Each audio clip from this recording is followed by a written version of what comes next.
안녕하세요. 와, 마이크론 테크놀로지 주가가 정말 무섭습니다. 최근에도 보니까 3% 가까이 오르면서 사상 최고치를 또 경신했더라고요. 올해 S&P 500, 그러니까 미국 대표 500대 기업 지수 있잖아요. 거기서도 뭐 거의 최고 성과 주식 중 하나로 꼽히고 있죠. 맞습니다. 그 열기, 그 중심에는 역시 인공지능, AI가 있습니다. 이 AI 모델을 만들고 또 실제로 돌리려면요, 어마어마한 양의 데이터를 아주 빠르게 처리해야 하거든요. 바로 이 과정에서 고성능 메모리 칩, 이게 정말 결정적인 역할을 하는 거죠. 수요가 뭐랄까, 정말 폭발적으로 늘고 있습니다. 그래서 오늘 저희가 좀 깊이 파고들 주제가 바로 이 마이크론 테크놀로지입니다. 단순히 뭐 주가가 오른다 이런 현상만 볼 게 아니라 AI 시대가 오면서 이 메모리 반도체 산업 판도가 아예 바뀌고 있잖아요. 그 중심에서 마이크론이 어떤 기회를 잡고 있는지 또 어떤 도전 과제들이 있는지 좀 같이 들여다보려고 합니다. 네, 특히 그 핵심 제품이라고 할 수 있는 D램, 그리고 요즘 아주 뜨거운 HBM, 이걸 중심으로 봐야겠죠.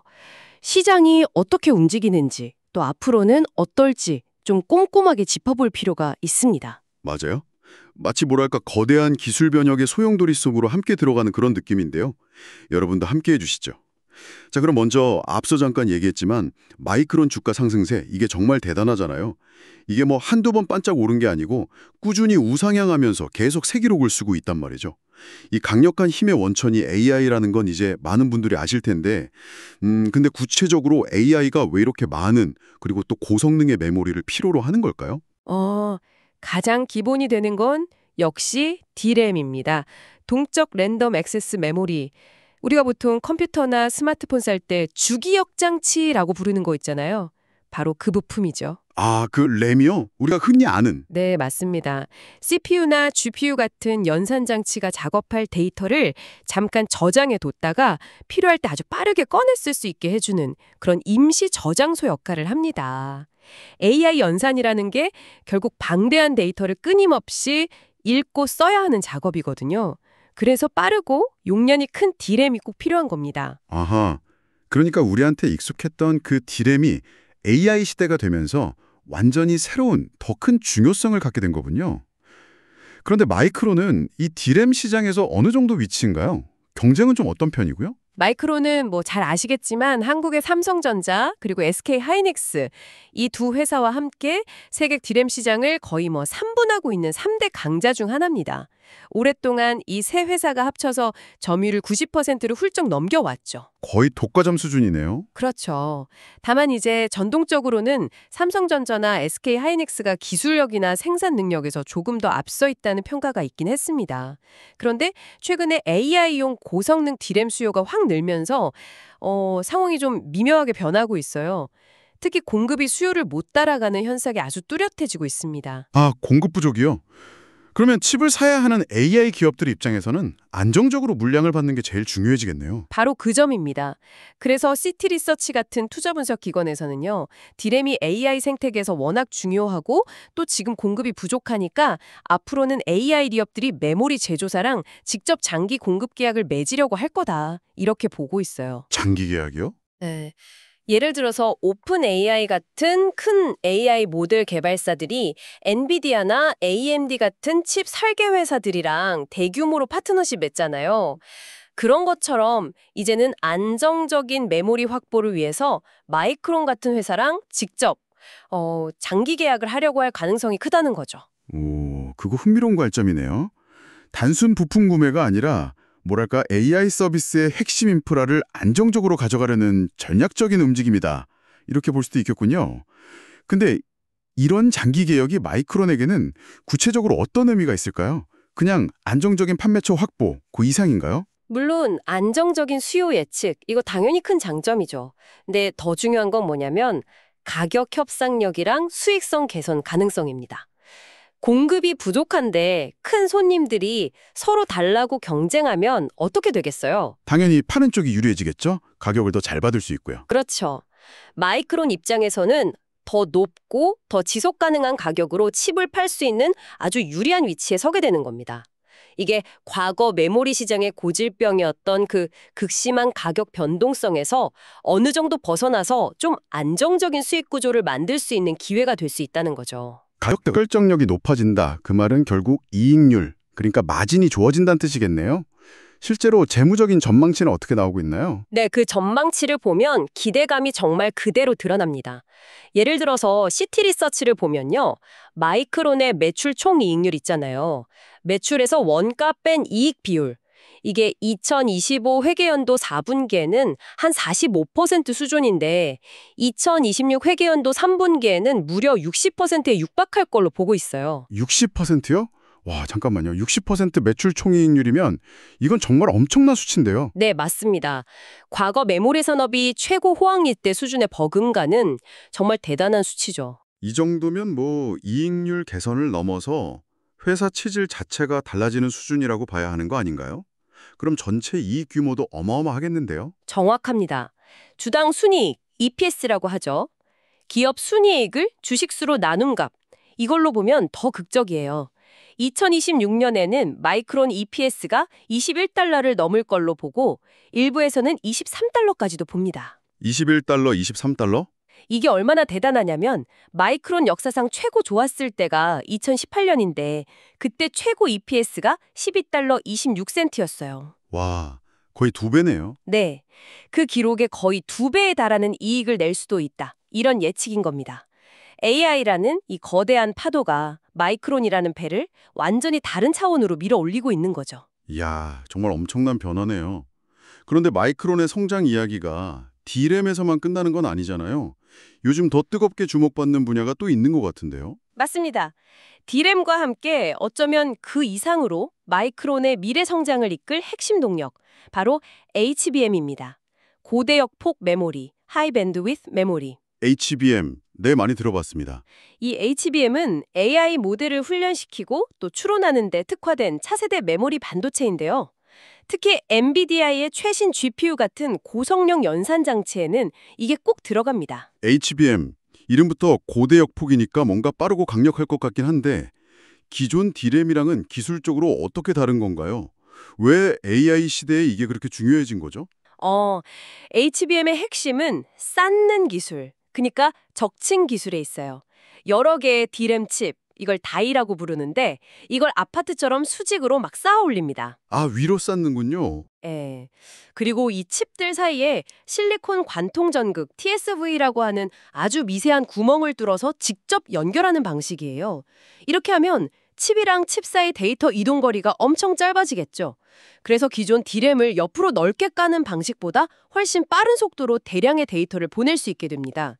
전력 소모도 줄고요. 아하. AI 연산이라는 게 GPU 같은 프로세서가 계속해서 엄청난 양의 데이터를 요구하는데 기존 메모리로는 데이터 공급 속도가 연산 속도를 못 따라가는 병목 현상이 생기기 쉽거든요. HBM은 바로 이 병목을 풀어주니까 AI 가속기 성능을 최대한 끌어올리는데 결정적인 역할을 하는 거죠. 여러 칩을 수직으로 쌓고 거기에 미세한 구멍으로 연결한다. 듣기만 해도 엄청 정교하고 어려울 것 같은 기술인데요. 마이크론은 이 HBM 시장에서 경쟁력이 좀 있나요? HBM 시장은 기술 장벽이 워낙 높아서요. 현재로서는 SK하이닉스, 삼성전자, 그리고 마이크론, 딱 이 세 회사가 기술 개발이랑 생산을 주도하고 있습니다. 초기에는 SK하이닉스가 기술적으로 제일 앞서 나갔다는 평가가 많았는데 마이크론도 정말 빠르게 추격하면서 주요 공급사로 떠오르고 있어요. 오, 마이크론도 만만치 않군요. 네, 지난 실적 발표 때 마이크론 CEO 산제이 메어로트라가 직접 얘기했죠. AI 때문에 수요가 너무 늘어서 D램뿐만 아니라 HBM 공급도 아주 빠듯하다고요. 그러면서도 다음 세대 HBM, 그러니까 HBM4 개발은 고객사들의 차세대 칩 출시 일정에 맞춰서 순조롭게 잘 되고 있다. 이렇게 강조했어요.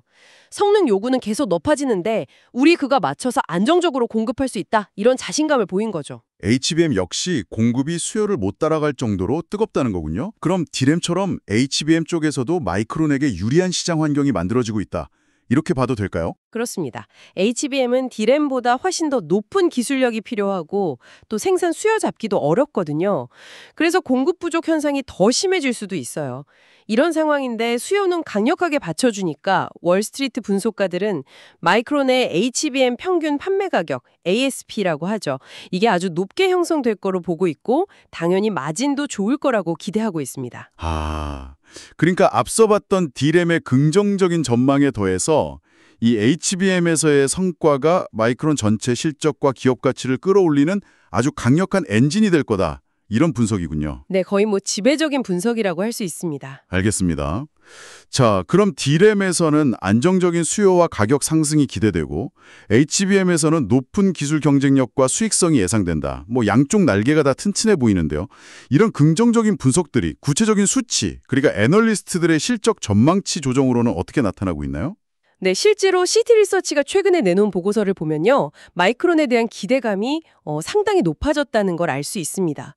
2026 회계연도 매출 예상치를 기존에 560억 달러였는데 이거 625억 달러로 크게 높여 잡았어요. 꽤 많이 올렸네요. 그렇죠. 주당 순이익 EPS 예상치 역시 기존 16달러 93센트에서 21달러 5센트로 대폭 상향 조정을 했고요. 굿뿐만이 아니죠. 2027년, 2028년 전망치도 눈에 띄게 좋아졌습니다. 2027년 매출은 기존 520억 달러에서 650억 달러로, EPS는 15달러 93센트에서 20달러 31센트로 올렸고요.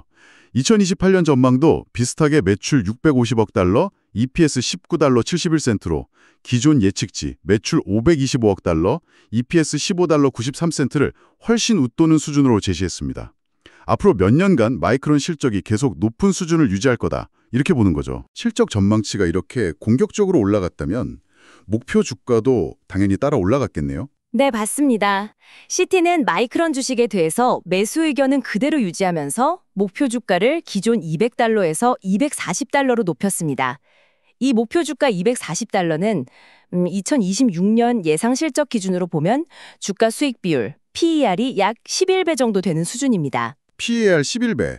이게 어느 정도 수준으로 봐야 할까요? 과거랑 비교하면 높은 편인가요? 아니면 뭐 아주 괜찮은 건가요?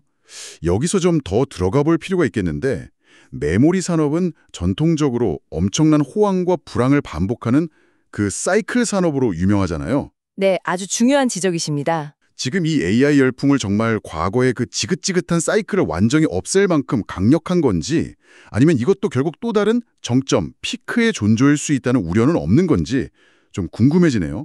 맞아요. 역사적으로 보면 메모리 반도체 산업은 수요 공급 불균형 때문에 정말 극심한 호황과 불황을 반복해왔죠. 그래서 PER 같은 가치 평가 지표도 업황에 따라 엄청나게 변동했고요. PER 11배는 사실 과거 마이크론의 평균적인 밸류에이션보다는 약간 높은 수준이긴 합니다. 아, 약간 높은 수준이군요. 네. 하지만 시티를 포함해서 많은 분석가들은 지금 진행 중인 이 강력한 D램 가격 상승세, 그리고 AI라는 구조적인 수요 변화, 이걸 고려하면 과거 평균보다 높은 밸류에이션을 주는 게 타당하다. 이렇게 보고 있는 겁니다. 왜냐하면 AI 수요는 과거 PC나 스마트폰 수요처럼 뭐 단기적인 유행이 아니라 앞으로 몇 년간 계속될 거대한 기술 전환의 동력이기 때문이죠. 그래서 메모리 산업의 사이클 자체를 좀 완화시키거나 상승 국면을 더 길게 가져갈 수 있지 않겠냐는 기대감이 반영된 겁니다. 아, AI는 좀 다르다 이런 거군요. 그렇죠. 물론 그럼에도 불구하고 반도체 산업의 본질적인 변동성 리스크는 항상 생각해야 합니다. 뭐 예상보다 AI 투자 속도가 좀 느려진다거나 아니면 경쟁사들이 너무 공격적으로 공장을 늘려서 다시 공급 과잉이 올 가능성도 아예 배제할 수는 없죠. 네, 오늘 마이크론 테크놀로지를 둘러싼 여러 이야기들을 나눠봤습니다. 좀 정리를 해보면 AI 혁명이 만들어낸 이 고성능 메모리 수요 폭증 덕분에 마이크론이 정말 전례 없는 성장 기회를 맞이하고 있다. 이 점은 분명해 보입니다. 주력 제품인 D램은 AI 기업들이 안정적인 물량을 확보하려고 경쟁하면서 가격 상승과 수익성 개선이 기대되고요. 네, 그리고 차세대 핵심 기술인 HBM, 이건 높은 기술 장벽과 공급 부족 상황 속에서 아주 강력한 성장 동력으로 떠오르고 있죠. 맞습니다. 이런 긍정적인 전망들이 결국 애널리스트들의 공격적인 실적 예상치 상향 조정과 목표 주가 상승으로 이어지고 있는 상황이고요. 네, 오늘 이야기를 통해서 여러분도 AI라는 이 거대한 기술 트렌드가 실제 하드웨어, 특히 메모리 반도체 같은 핵심 부품 산업의 지형을 어떻게 바꾸고 있는지 구체적으로 확인하셨을 겁니다. 최첨단 인공지능 기술 개발과 서비스를 향한 열망이 결국 마이크론 같은 기업들의 실질적인 사업 성장으로 바로 이어지는 아주 흥미로운 연결고리를 보여주는 사례라고 생각합니다.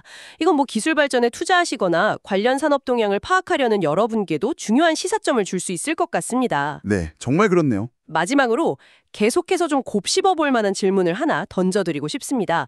앞서 잠깐 언급했지만 반도체 산업의 고질적인 주기성, 그리고 SK 하이닉스나 삼성전자 같은 정말 강력한 경쟁자들의 존재는 여전히 무시할 수 없는 변수거든요. 그렇죠. 경쟁이 워낙 치열하니까요. 네. 지금처럼 AI라는 강력한 순풍이 불고 있는 상황에서도 이런 산업 구조적인 요인이나 예상치 못한 기술 경쟁의 격화가 마이크론이 현재 그리고 있는 이 장밋빛 성장 경로를 혹시 흔들 수 있는 잠재적인 위험 요소는 아닐까요? 혹은 더 나아가서 AI 기술 자체가 지금 우리가 상상하는 것 이상으로 발전한다면 미래에는 지금의 D램이나 HBM과는 전혀 다른 완전히 새로운 유형의 메모리가 필요하게 될 수도 있습니다. 그렇게 되면 메모리 시장의 경쟁 구도는 또 어떻게 재편될 수 있을지 이런 가능성까지 함께 열어두고 생각해 보시면 더 깊이 있는 통찰을 얻으실 수